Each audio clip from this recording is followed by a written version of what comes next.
அனைவருக்கும் அன்பு வணக்கம். மீண்டும் ஒரு கதை நேரத்தில் உங்களை சந்திப்பதில் மிக்க மகிழ்ச்சி நண்பர்களே. இந்த வார கதை நேரம் ஒரு முற்றிலும் மாறுபட்ட அனுபவமாக இருக்கும். ஏன்னா ஏஐயில் நிறைய இமேஜஸ் கிரியேட் பண்ணியிருக்கோம். கூடவே அந்த ஏஐ உபயோகப்படுத்தி அதை கொஞ்சம் வீடியோ மாதிரி ஒரு ஷார்ட் டியூரேஷன் பண்ணியிருக்கோம். ஒரு அடுத்த லெவலுக்கு இந்த கதை நேரத்தை கொண்டு போகலாம் அப்படின்னு. அண்ட் இன்னொரு முக்கியமான விஷயம், இந்த கதை நேரம் இதுவும் ஒரு டைம் ட்ராவல் ஸ்டோரி தான். ஆனால் உடனே கடந்த வாரம் பார்த்த மாதிரிலாம் நினச்சிக்காதீங்க. அதுக்கு இதுக்கு சம்மந்தமே கிடையாது. என்டையர்லி டிஃப்ரெண்ட் ட்ராக்கில் தான் இது போகும். இன்னொரு முக்கியமான வேண்டுகோள், இந்த கதையை தயவு செஞ்சு உன்னிப்பாக கவனிக்கணும். கொஞ்சம் நீங்கள் மிஸ் பண்ணீங்க அப்படின்னா கூட இந்த காலச்சக்கரம் அதில் சுழன்று வேற எங்கேயாவது போயிடுவீங்க. அதுக்கப்புறம் உங்களை அந்த பீரியட்லேருந்து இங்கே கொண்டு வரணும் அப்படின்னா ஐ எம் சாரி, என்னுடைய டைம் மிஷின்லாம் நான் வாடகை கொடுக்க முடியாது. ரைட், இப்போ கதை நேரத்துக்கு போகலாமா? Hello, I'm AK. அதுக்கு மேலே ஒன்றும் வேண்டாம். நான் பேசிக்கலி ஒரு நியூக்ளியர் என்ஜினியர். ஆனால் இப்போ ஒர்க் பண்ணுறது கவர்மெண்ட் ஆஃப் இந்தியாவோட ஒரு சீக்ரெட் சர்வீஸில். அதுக்கு மேலே என்ன எதுவும் கேட்காதீங்க. இருக்கிறது டெல்லியில் ஒதுக்குப்புறமான ஒரு இடத்துல ஒரு சோட்டா மூட்டா கம்பெனி மாதிரி இருக்கும். ஆனால் உள்ளுக்குள்ளே நடக்கிற விஷயங்கள் அதான் சீக்ரெட்னு சொல்லிட்டேன். அதுக்கு மேலே நான் என்ன சொல்கிறது. அண்டு இன்னும் 2 மாதத்தில் எனக்கு கல்யாணம். நான் கல்யாணம் பண்ணிக்க போகிற பொண்ணு, hi, I am Reena. I am going to marry AK in 2 months. இப்போ சென்னை போயிருக்கா.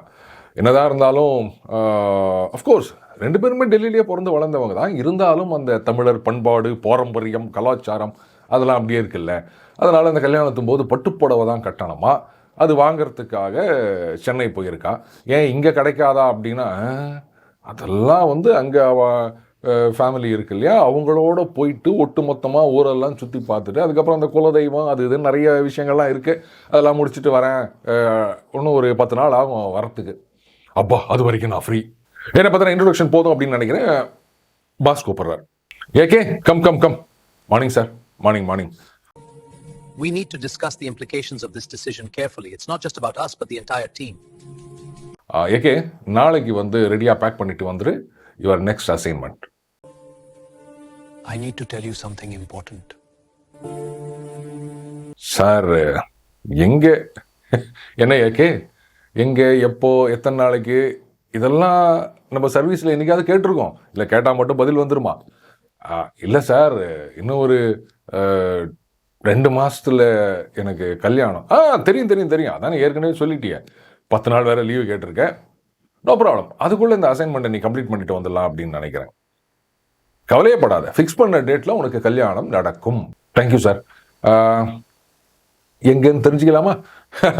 வேற எங்கேயும் இல்லை மேன், அது கும்பகோணமா? என்ன ஆச்சரியமாக இருக்கு? இல்லை சார், இது என்னோட உட்பி இருக்கால்ல, அவள் சென்னைக்கு தான் போயிருக்கா. இந்த புடவை, இந்த ஷாப்பிங் அதெல்லாம். அப்புறம் என்னையா, போகிற வழி தானே. எப்படி நீ சென்னை வரைக்கும் தான் ஃப்ளைட்டில் போனோம், அங்கே இறங்கி அதுக்கப்புறம் காரில் தான் போனோம். அப்படியே உட்பியும் பார்த்துட்டு போயிட்டு வா, அசைன்மெண்ட்டை என்ஜாய் பண்ணு. Thank you sir. வெளியில் வரேன். என் ஃப்ரெண்டு வரதராஜன். என்னடா அடுத்த அசைன்மெண்ட்டா?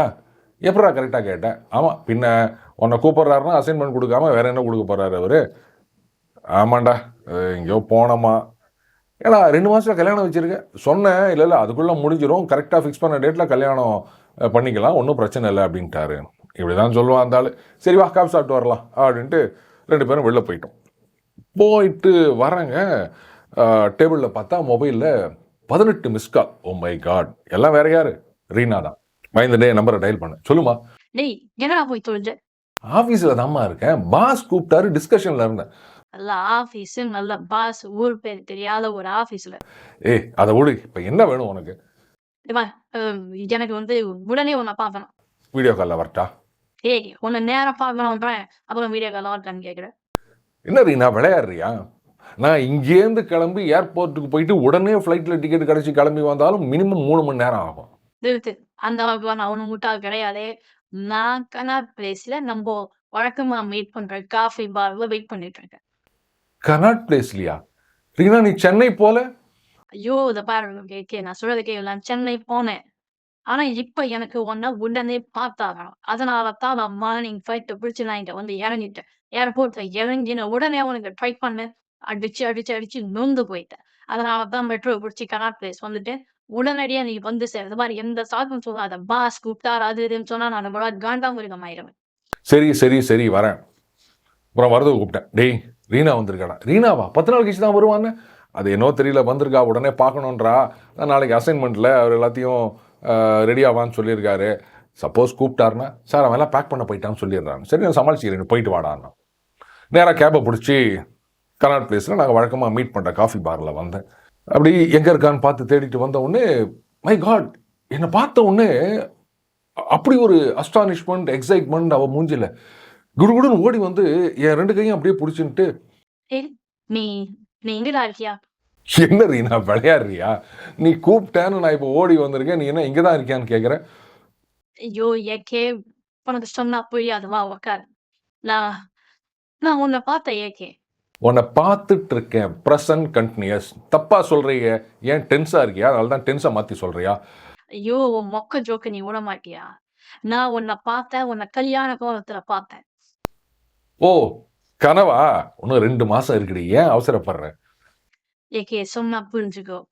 உன்னுடைய கல்யாண ஃபோட்டோவை நான் பார்த்தேன். கல்யாண ஃபோட்டோவா? ஏன் கல்யாண ஃபோட்டோவா? ஆமா ஏகே. அதனால தான் எனக்கு அந்த ஷாக் தாங்க முடியல. ரீனா என்ன சொல்ற? இது பார், நிஜமாவே சொல்றேன், உன் மேல சத்தியமா சொல்றேன், எனக்கு இது வரைக்கும் கல்யாணமே ஆகல. இனிமே ஆக போறது தான் முத கல்யாணம். ஐயோ! எனக்கும் தெரியும் ஏகே. அப்புறம் ஏண்டி போட்டு குழப்புற? ஏகே நான் எங்க மாமா வீட்டுக்கு போனேன்னா, அதுல போயிட்டு துணியெல்லாம் எடுக்கணும் அப்படின்ட்டு ஷாப்பிங் போனோம் அப்படி இப்படின்னு சுத்திட்டு இருந்தோமா. அப்ப திடீர்னு முந்தா நேத்து எங்க மாமா சொன்னார். நம்ம அந்த வீடு ரெனோவேட் பண்ணது முடிஞ்சிருச்சு, போய் பார்க்கலாமான்னு.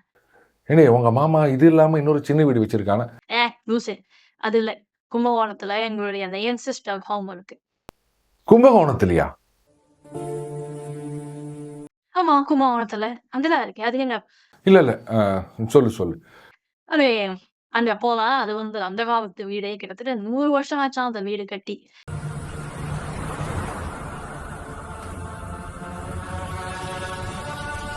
அதெல்லாம் ரெனோவேட் பண்ணி நல்லா இருக்கு. நீங்கலாம் அத பார்த்ததே கிடையாது.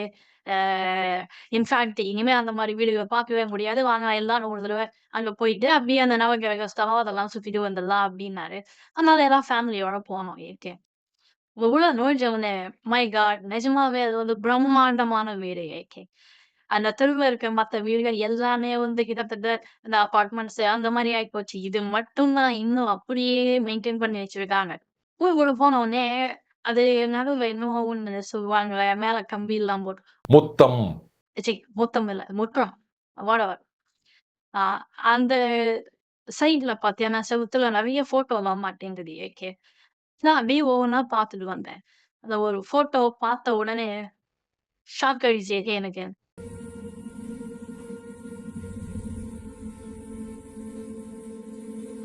ஏகே அது உன்னுடைய கல்யாண ஃபோட்டோ. அததான் முதல்லயே சொல்லிட்டியா? எனக்கு கல்யாணம் ஆகலை அப்படின்ட்டு அப்புறம் ஏன் கல்யாண ஃபோட்டோன்ற? அது என்ன மாதிரி யாராவது ஒருத்தன் இருந்திருப்பான். உனக்கு வேற ஒன்றும் இல்லை ரீனா. இப்போ அந்த என் மேலே ஜொல்லு அதிகமாயிடுச்சுன்னு நினைக்கிறேன். அதனால தான் யாரை பார்த்தாலும் உனக்கு என்ன மாதிரியே தெரியுது. ஐய! ரொம்ப வழியாத. அச்சு அசலா உன்ன மாதிரி இல்ல. நீயே தான் ஏகே. என்ன ரீனா, ஒருத்தனை மாதிரி 7 பேர் இருப்பாங்க அப்படின்னு சொல்றது இல்லையா? அது உன்ன மாரி இருந்தது மட்டும் இல்ல. அந்த ஃபோட்டோல நீ போட்டிருந்த ஷர்ட். ஏய், நான் போட்டிருந்தது இல்லை. ஓகே. அந்த ஃபோட்டோல நான் போட்டிருந்த ஷர்ட்டு, போன பர்த்டேக்கு நான் ஒண்ணு வாங்கி குடுத்தேன் தெரியுமா? அந்த கிரீம் கலர்ல பின் ஸ்ட்ரைப்ஸ். அதே ஷர்ட். ஹேய், ஒரு மனுஷனை மாதிரி ஒன்றா 7 மனுஷன் இருப்பான். ஆனால் ஒரே ஷர்ட் டிசைன் மாதிரி 1000 ஷர்ட் இருக்கலாம். இருக்கலாம் ஏகே. ஆனா, கிட்டத்தட்ட 80 வருஷத்துக்கு முன்னாடி எப்படி உன்ன மாதிரியே ஒருத்தன் நான் வாங்கி குடுத்த சொக்காய போட்டுட்டு இருப்பான். என்ன சொன்னேன்? 80 வருஷத்துக்கு முன்னாடியா? அப்பா, அது நான் இல்லை, நான் தப்பிச்சேன். தெரியும் ஏகே. நீ என்ன ஏமாத்த மாட்டேன்னு தெரியும். நீ ரொம்ப நல்லவன்னு எனக்கு தெரியும். ஆனாலும் இந்த கோஇன்சிடென்ஸ் எனக்கு புரியல ஏகே. அதனால தான் உடனே கிளம்பி உன்ன நேரா பார்க்கணும் அப்படின்னு அப்படியே மண்டை வெடிக்கிற மாரி ஆயிடுச்சு. அதான் மார்னிங் ஃபர்ஸ்ட்டு ஃப்ளைட்ட புடிச்சு உடனே ஓடி வந்துட்டேன் நானு. சரி ஓகே. ஒரு 2 நாள் லீவ் போடேன். நான் இப்ப மறுபடியும் திரும்பி கும்பகோணம் போணும். அட்லீஸ்ட் என்ன அப்படியே கொண்டு வருவ சாக்குல அந்த ஃபோட்டோவையும் பார்த்துட்டு, அடுத்த நாளே நீ திரும்பி வந்துடலாமே. கும்பகோணம் இல்லை ரீனா, இப்போ லீவெல்லாம் எடுக்க முடியாது. ஏன்னா கல்யாணத்துக்கு வேற லீவ் அப்ளை பண்ணியிருக்கேன் இல்லையா? டேய் அது என்னடா அவ்வளோ பெரிய ஆஃபீஸ். என்ன வேலை செய்றேன்னே ஒரு பழம் தெரிய மாட்டுது. இது நீ என்னடானா ஒரு லீவ் எடுக்கிறதுக்கு இவ்வளோ கஷ்டப்பட்டுட்டு இருக்க. இல்லை ரீனா, நான் வரேன், நீ கவலைப்படாத. ஏன்னா மனசுக்குள்ள உடனே ஒரு பிளான் டெவலப் ஆயிடுச்சு. எப்படியும் நானும் கும்பகோணம் தான் போகிறேன். அங்கே போயிட்டு இவளுக்கு ஒரு ஷாக் கொடுக்கணும் அப்படின்னு. சரி ரீனா, அது கும்பகோணத்தில் நீ எங்கே தங்கியிருக்க? நார்த் மாடா ஸ்ட்ரீட். எங்கேயோ மணி அடிக்கிற மாதிரி இருந்தது. இது கோஇன்சிடன்ஸ்னு சொல்றதா இல்லை வேற என்ன சொல்றது? காலையில தான் பாஸ் கூப்பிட்டு கும்பகோணம் நார்த் மாடா ஸ்ட்ரீட் போனோம் அப்படின்றாரு. இவ என்னடா வந்து உன்னுடைய கல்யாண போட்டோ அங்க இருக்கு அப்படின்றா, நீ வந்து பாருன்றா, அதுக்கேற்ற மாதிரியே நாளைக்கே கிளம்புன்றாரு பாஸ். சரி பார்ப்போம் என்னதான் நடக்குதுன்னு. அடுத்த நாள் பாஸ் சொன்ன நேரத்துக்கு 1/2 hour முன்னாடியே போயிட்டேன். நாங்கள் 2 பேரும் ஒரு செக்யூர் ரூமில் தான் மீட் பண்ணுவோம். ஏன்னா அசைன்மெண்ட் அப்படின்றது வந்து ரொம்ப கான்ஃபிடென்ஷியல் எல்லாமே. ஏகே கும்பகோணம் போனோன்னு சொன்னேன், நார்த் மாடா ஸ்ட்ரீட் போனோன்னு சொன்னேன். ஆமாம் சார், உன்னுடைய உட்பியை கூட பார்க்கலாம் அப்படின்னு சொன்ன ஆன் த வே இல்லையா சார்? ஆக்சுவலாக அவள் சென்னையில் இல்லை, அவளும் கும்பகோணம் போயிட்டாளாம் சார். அவளும் நார்த் மாடா ஸ்ட்ரீட்டில் தான் சார் இருக்காளாம். Oh my goodness. ஆனால் ஏகே நீ அவளை பார்க்க முடியாது. ஏன் சார் பார்க்கக்கூடாது? இல்லை ஏகே, பார்க்கக்கூடாதுன்னெலாம் நான் சொல்லலை, பட் பார்க்க முடியாது. ஏன் சார்? ஏன்னா உன்னுடைய அசைன்மெண்ட் கொஞ்சம் வித்தியாசமானது. He started explaining the assignment. We need to discuss the implications of this decision carefully. It's not just about us, but the entire team. காலச்சக்கம் சுத்துதோ இல்லையோ, ஏன் தலை சுத்த ஆரம்பிச்சிருச்சு. நீ வரதுவையும் கூட்டிட்டு போ அப்படின்னாரு. ஆனால் வரதுவுக்கு இந்த அசைன்மெண்ட் பற்றி ஒன்றுமே தெரியாது. இருந்தாலும் நான் அவனை கூட கூட்டிட்டு போனோம். நானும் வரதுவும் அந்த வடக்கு மாட வீதியில் இறங்கி நடக்க ஆரம்பித்தோம். வரது கேட்டான், டேய் நேத்திக்கு நீயும் என்னோட அசைன்மெண்ட்டில் கலந்துக்கிறேன்னு சொன்னேன். சரி போகிறதுக்கு முன்னாடி அப்படியே கொஞ்சம் ஏற்றிக்கிட்டு போகலாமே அப்படின்னு உன் வீட்டில் வந்து கொஞ்சம் அதிகமாக தான் ஏற்றிக்கினேன், மட்டை ஐட்டம் போலக்குது. ஆமாம், எதில் வந்து இறங்கினோம், இப்போ எங்கே வந்து இறங்கியிருக்கோம், எங்கே போயிட்டுருக்கோம் நாம்?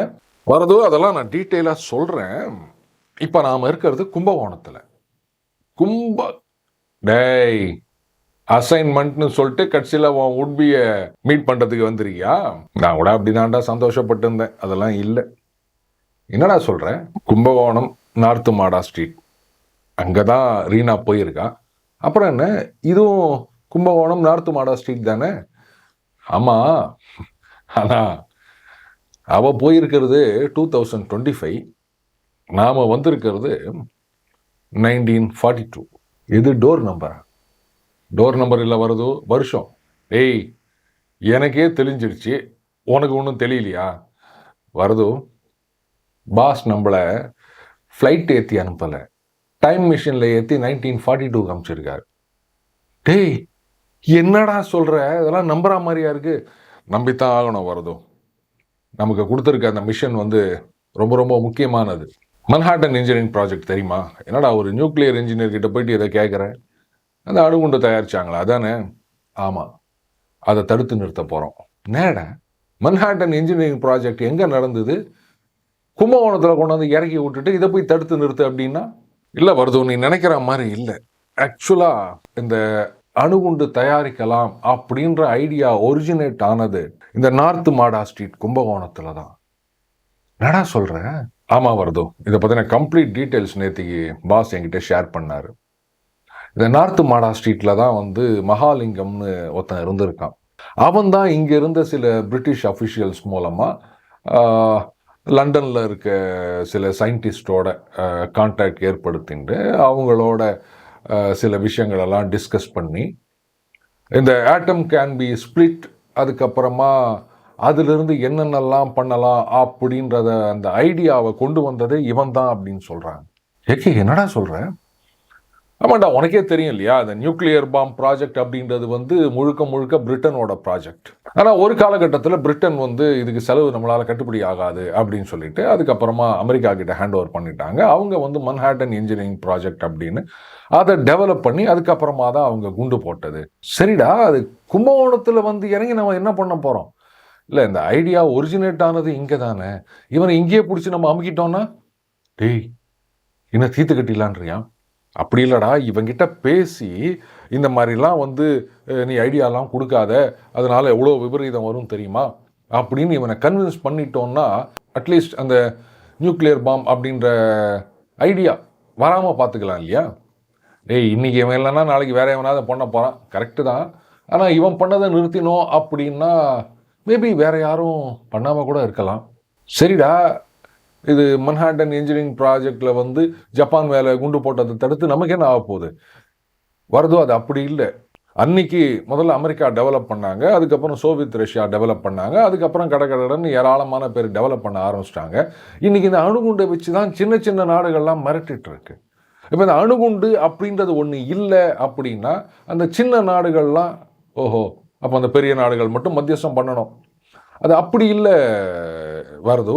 இந்த ரோக் நேஷன்ஸ் அப்படின்னு சொல்கிறாங்க இல்லையா, அந்த சர்வாதிகாரிகள் அந்த மாதிரியெல்லாம் வந்து ஒரு அணுகுண்டை வச்சுட்டு மற்றவங்களெல்லாம் மிரட்டிட்டு இருக்காங்க. இப்போ நார்த் கொரியா அவங்க எந்த ஒரு டெவலப்மெண்ட்டும் கிடையாது, ஆனால் சவுத் கொரியா, ஜப்பான், அமெரிக்கா வரைக்கும் மிரட்டிட்டு இருக்காங்க. ஏன் பக்கத்தில் இருக்க பாகிஸ்தான் எடுத்துக்கோ, அவ்வளோ டார்ச்சர் பண்ணியிருந்தோம், இந்தியாவுக்கு எதிராக அவ்வளோ அட்டகாசம் பண்ணியும் நாம் ரொம்ப வருஷம் பொறுமையாகவே இருந்தோம். என்ன காரணம்? அவன் அணுகுண்டு வச்சுருக்கான் அப்படின்னு. இப்போ தான் அணுகுண்டை வச்சுட்டு ஒன்றும் பண்ண முடியாது அப்படின்னு அவனுக்கு புரிய வச்சுருக்கோம். இந்த மாதிரி இனிமேல் எங்கேயும் ஆகக்கூடாது இல்லையா? ஸோ அதனால் அந்த அணுகுண்டை ஒட்டுமொத்தமாக தடுத்து நிறுத்தணும் அப்படின்றது கவர்மெண்ட்டுடைய அப்ஜெக்டிவ். அதுக்குத்தான் நம்மளை அமைச்சிருக்காங்க. என்னடா வருது ஒன்றும் பேச மாட்டேங்கிற, இல்லை ஒன்றும் போதையிலே இருக்க மாதிரி இருக்கு எனக்கு. அப்படிலாம் ஒன்றும் இல்லை. இங்கே அந்த மகாலிங்கம் வீடு எங்கன்னு இதோ அங்கே ஒரு பொண்ணு வாசலில் கோலம் போட்டுட்ருக்கா, அவகிட்ட போய் கேட்கலாமா? Do you know Mali? Mali, he is my brother. மீண்டும் அடுத்த இணைந்திருப்போம். வணக்கம்.